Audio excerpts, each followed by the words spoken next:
நீங்க தளர்ந்து போயிட்டீங்க தானே? அதனால தான் ஆண்டவர் சொல்றார், நீங்க ஒரு வைராக்கியம், ஆண்டவரை இன்றைக்கு அரை மணி நேரம் 1 மணி நேரம் நான் முழங்கால நின்று ஜெபிக்க போகிறேன். எல்லா பிரச்சனைக்கும் முடிவு வந்துடும்.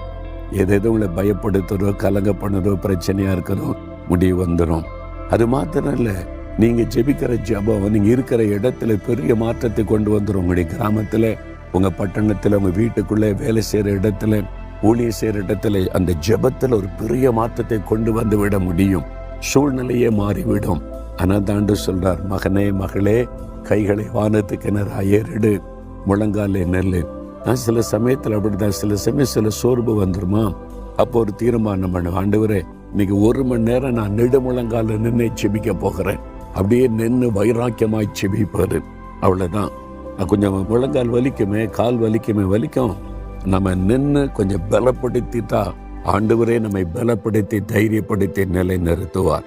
இன்னைக்கு உங்களை பார்த்து சொல்றார், உன் கைகளை திடப்படுத்து, முழங்காலை பலப்படுத்து. அதுக்கு அர்த்தம் ஜெப வாழ்க்கை ஸ்ட்ராங்கா இருக்கணும். காலையில எவ்வளவு நேரம் ஜெபிச்சிங்க?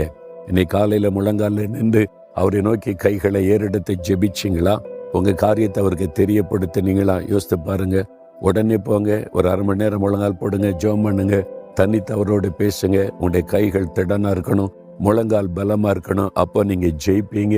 உங்க காரியத்தில் அற்புதம் நடக்கும். இன்றைக்கு சூழ்நிலைகள் எல்லாம் மாறிவிடும். ஆண்டவரே, இந்த மகனுடைய இந்த மகளுடைய கைகளை பலப்படுத்தும், முழங்கால்களை ஸ்திரப்படுத்தும்.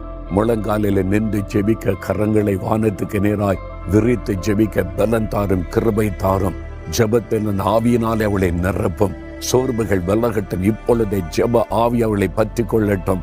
இப்பொழுதே ஜெபிக்கும்படியாக ஆவியானவர் ஆட்கொண்டு நடத்தும். ஜெபித்து ஜெயம் பெறுவதற்கு கிருபை கொடுத்து நடத்தும்.